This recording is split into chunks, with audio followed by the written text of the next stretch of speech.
বাঙালির সবথেকে বড় উৎসব হলো দুর্গাপুজো। আর সেই দুর্গাপুজোতে আমরা তো অবশ্যই ঘুরতে যাব, তাই না? আর ঘুরতে গেলে তো মেকআপ করতেই হবে, না হলে আমাদেরকে কি করে ভালো লাগবে বলো? সেই জন্য আজকে আমি এই মেকআপ ভিডিওটা করেছি।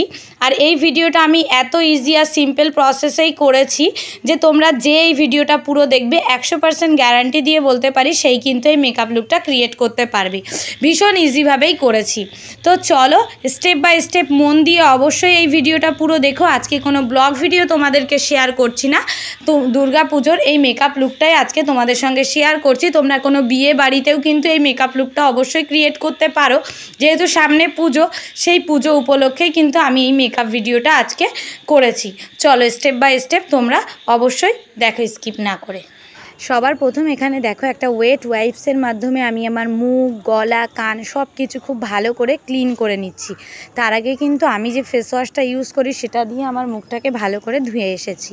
তারপরে দেখো একটা টোনার হিসাবে আমি এখানে ডাবার গুলাবাড়ি রোজ ওয়াটার, যেটা আমি রোজ ইউজ করি, সেটাই ইউজ করে নিয়েছি। তারপর সেটা একটু অ্যাবজর্ভ হয়ে গেলে আমি এখানে প্রাইমার ইউজ করছি। যে প্রাইমারটা আমি ইউজ করি, এখানে আমি কোনো কিছুরই নাম মেনশান করছি না, তোমরা যে যে কোম্পানির ইউজ করো সেটাই ইউজ করে নেবে। আমার যেটা স্যুট করে আমি সেটাই ইউজ করছি।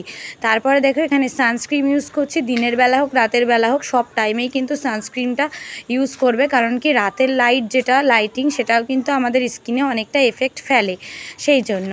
তারপরে দেখো এখানে আমি ময়েশ্চারাইজার হিসাবে জনসন বেবির যে ময়েশ্চারাইজার সেটাই ইউজ করে নিচ্ছি। এটাই আমি ডেলি বেসিসে ইউজ করে থাকি। সব কিছু ভালো করে অ্যাবজর্ভ হয়ে যাওয়ার পরেই কিন্তু আমি এখানে ল্যাকমি ফাউন্ডেশন নিয়ে নিয়েছি। আমার যে শেডটা মানে আমার স্কিনে আর কি যায় সেটাই নিয়েছি। তোমরাও তোমাদের শেডটা অবশ্যই মানে ভালো করে দেখে চুজ করবে। শেডের উপরেই কিন্তু পুরো মেকআপটা নির্ভর করে। উল্টো পাল্টা শেড নিলে মেকআপটা দেখতে একদমই ভালো লাগে না। তারপরে দেখো কম্প্যাক্ট দিয়ে পুরোটাকে সেট করে নিচ্ছি ভালো করে। ভেজা বিউটি ব্লেন্ডার দিয়ে অবশ্যই ব্লেন্ড করে নিয়েছি, ভেজা বিউটি ব্লেন্ডারই লাগবে। তারপরে কম্প্যাক্ট দিয়ে সেট করে এখন দেখো এখানে আমি আইশ্যাডোটাকে করে নিচ্ছি। এখানে আমি পুরো ভিডিওটাই করেছিলাম আই মেকআপের, জানি না এখন এডিট করার সময় সেটা পাচ্ছি না কেন, কিভাবে ডিলিট হয়ে গেছে, যার জন্য তোমাদেরকে আই মেকআপটা আর শেয়ার করতে পারলাম না। পরে কোনো একদিন আই মেকআপ তোমরা যদি রিকোয়েস্ট করো কমেন্টের মাধ্যমে, আমি অবশ্যই দেখাবো। তারপরে আইব্রোটাকে দেখতেই পাচ্ছ এখানে করে নিচ্ছি, একদম ন্যাচারালভাবেই রাখবো, খুব একটা হেভি করব না, যেমন আমি করে থাকি আর কি। আর আমি কখনোই আমার ব্রু প্ল্যাক করি না, তো যেরকমই আছে তার উপরে একটু এক্সপেরিমেন্ট করে নিচ্ছি এখানে। তো তোমরাও সেটাই করে নেবে। দেখো কিভাবে আমি আইব্রোটা সেট করি সেটাও তোমাদেরকে কিন্তু আমি এখানে দেখিয়েই দিচ্ছি। তারপরে দেখো ব্লু হেভেনের একটা আইলাইনার নিয়ে আমি অফ ক্যামেরায় আইলাইনারটা পরে নিয়েছি, অন ক্যামেরায় পরা আমার পক্ষে পসিবল ছিল না।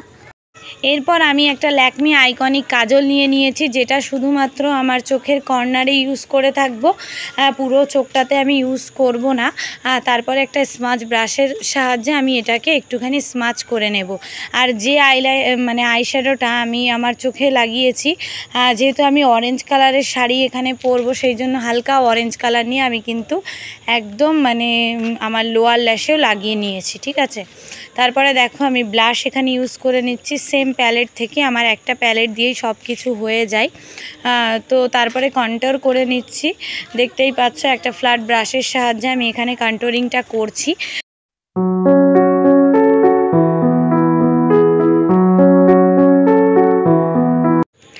এরপর সব কিছু একদম ভালো করে ব্লেন্ড করে নিচ্ছি, যেন কোনো রকমের মানে একটা ন্যাচারাল লুক আসে, সেই জন্য। তারপরে আমার নোজটাকেও কন্ট্যুরিং এখানে করে নিলাম, ভালো করে ব্লেন্ড করতে হবে। এখন আমি এখানে মার্সের হাইলাইটার নিয়ে নিয়েছি, এখান থেকে আমি আমার মুখের হাই পয়েন্টগুলোতে অ্যাপ্লাই করে নেব হাইলাইটারটা। আর কিছু কিছু ফুটেজ ডিলিট হয়ে গেছে, যেমন লিপস্টিক পরার সময় একটা ফুটেজ এখানে ডিলিট হয়ে গেছে। যাক, তারপরে দেখো আমি মাস্কারাটা পরতে ভুলে গেছিলাম, সেই জন্য আমি লাস্টে মাস্কারাটাও অ্যাপ্লাই করে নিলাম এখানে। নেক্সট দেখো এখানে আমি আমার লিপস্টিক অ্যাপ্লাই করছি, একটা ডিপ কালারের লিপস্টিক দিয়ে প্রথমে একটা বর্ডার করে নিয়েছি, তারপর একটা লাইট কালারের শেড দিয়ে আমি এখানে লিপস্টিকটা পরে নিয়েছি। আর আমি এখানে হুদা বিউটির ফিক্সারটাও ইউজ করেছি, কিন্তু এই ফুটেজটাই পুরোটা ডিলিট হয়ে গেছে। তো দেখো এখানে আমার পুরো মেকআপটাই কমপ্লিট হয়ে গেছে। চলো ফাইনাল লুকটা তোমরা দেখে নাও।